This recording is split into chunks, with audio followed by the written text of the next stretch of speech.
Welcome back. ರಾಜ್ಯ ಬಿಜೆಪಿಯಲ್ಲಿ ತಾರಕಕ್ಕೇರಿದೆ ಬಣ ಬಡಿದಾಟ. ಬಿಜೆಪಿ ರಾಜ್ಯಾಧ್ಯಕ್ಷ ಸ್ಥಾನಕ್ಕೆ ಬಂಡಾಯ ಅಭ್ಯರ್ಥಿ ವಿಜಯೇಂದ್ರ ವಿರುದ್ಧ ಯತ್ನಾಳ್ ಅಂಡ್ ಟೀಮ್ ರೆಡಿಯಾಗಿದ್ದು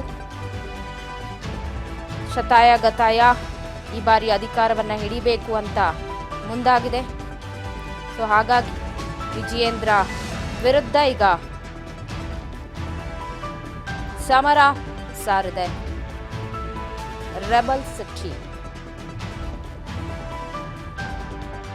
ರಾಜ್ಯ ಬಿಜೆಪಿಯಲ್ಲೇ ತಾರಕಕ್ಕೇರಿದ ಬಣ ಬಡಿದಾಟ. ರಾಜ್ಯಾಧ್ಯಕ್ಷ ಸ್ಥಾನಕ್ಕೆ ಬಂಡಾಯ ಅಭ್ಯರ್ಥಿ ಫಿಕ್ಸ್ ಅಂತ ಹೇಳಲಾಗ್ತಾ ಇದೆ. ನಿನ್ನೆ ಮೀಟಿಂಗ್ ಕೂಡ ನಡೀತು ಕುಮಾರ್ ಬಂಗಾರಪ್ಪ ನಿವಾಸದಲ್ಲಿ.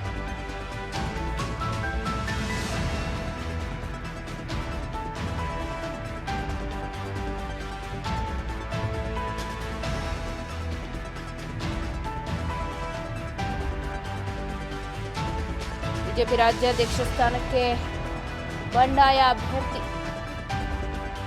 ವಿಜಯೇಂದ್ರ ವಿರುದ್ಧ ಯತ್ನಾಳ್ ಟೀಮ್ ರೆಬಲ್ ಆಗಿದ್ದು ಬಂಡಾಯ ಅಭ್ಯರ್ಥಿಯನ್ನು ಕಣಕ್ಕಿಳಿಸಿ ಪ್ಲಾನ್ ಮಾಡಿದ್ದಾರೆ. ರಾಜ್ಯಾಧ್ಯಕ್ಷ ಅಭ್ಯರ್ಥಿಯ ಘೋಷಣೆ ದೆಹಲಿಯಲ್ಲೇ ಮಾಡ್ತಾರಾ ಹಾಗಾದ್ರೆ?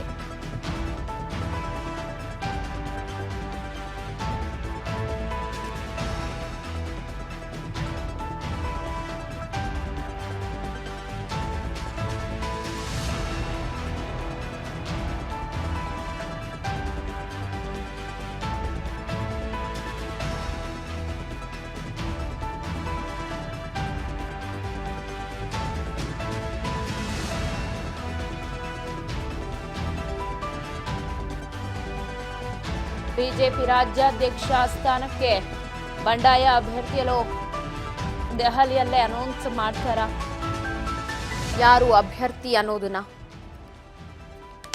ಬಿಜೆಪಿಯ ರಾಜ್ಯಾಧ್ಯಕ್ಷ ಸ್ಥಾನಕ್ಕೆ ಶತಾಯ ಗತಾಯ ವಿಜಯೇಂದ್ರ ಅವರನ್ನ ಕೆಳಗಿಳಿಸಬೇಕು ಅನ್ನೋದೇ ಪ್ಲಾನು.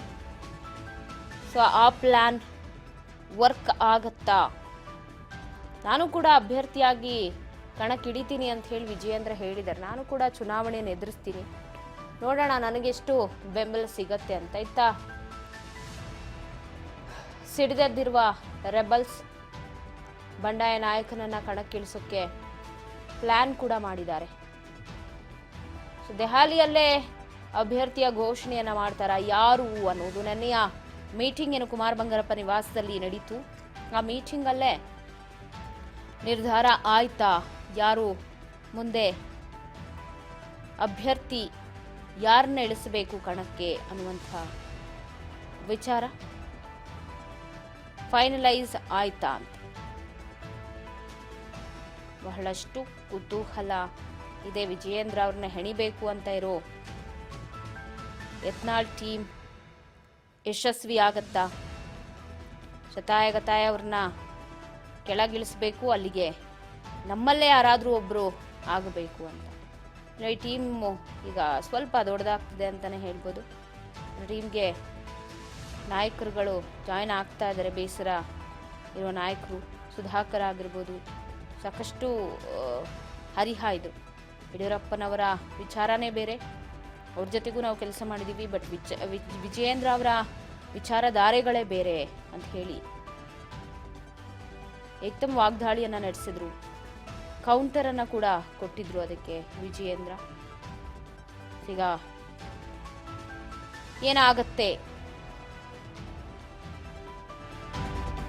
ದೆಹಲಿಯಲ್ಲೇ ಅನೌನ್ಸ್ ಮಾಡ್ತಾರ 2-3 ದಿನಗಳಲ್ಲಿ ದೆಹಲಿಗೆ ಬಿಜೆಪಿ ರೆಬಲ್ಸ್ ನಾಯಕರು.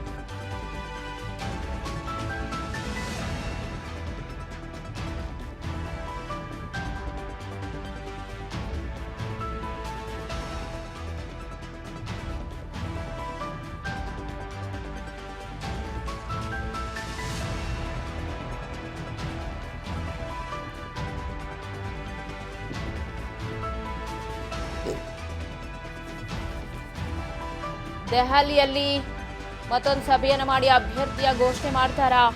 ದೆಹಲಿಯಲ್ಲೇ ಅಭ್ಯರ್ಥಿ ಹೆಸರು ಘೋಷಿಸುವ ಚಿಂತನೆ ನಡೆದಿದೆಯಂತೆ ಟೀಮ್ನಲ್ಲಿ. ಯಾರಾಗ್ತಾರೆ ಅಭ್ಯರ್ಥಿ ರೆಬಲ್ಸ್ ಟೀಮಲ್ಲೇ ಒಬ್ಬರನ್ನ ಆಯ್ಕೆ ಮಾಡಬೇಕು ಅಂತ ಬಹುತೇಕ ಯತ್ನಾಳ್ ಸ್ಪರ್ಧೆ ಮಾಡೋದು ಖಚಿತ ಅಂತ ಹೇಳಲಾಗ್ತಾ ಇದ್ದು ಕನ್ಫರ್ಮೇಷನ್ ಇನ್ನೂ ಬಂದಿಲ್ಲ ಯಾರು ಏನು ಎತ್ತ ಅನ್ನೋದು. ಸೊ ಹಾಗಾಗಿ ದೆಹಲಿಯಲ್ಲೇ ಮತ್ತೊಂದು ಸುತ್ತಿನ ಹೋರಾಟವನ್ನು ಮಾಡಿ ಅಲ್ಲೇ ನಿರ್ಧಾರವನ್ನು ಮಾಡ್ತಾರೆ ಅಂತ ಹೇಳಲಾಗ್ತಾ ಇದೆ. ದೆಹಲಿಗೆ ಹೋಗಿ ಅಲ್ಲೊಂದು ಸುತ್ತಲ್ಲಿ ಮಾತುಕತೆ ನಡೆಸಬೇಕು, ಡಿಸೈಡ್.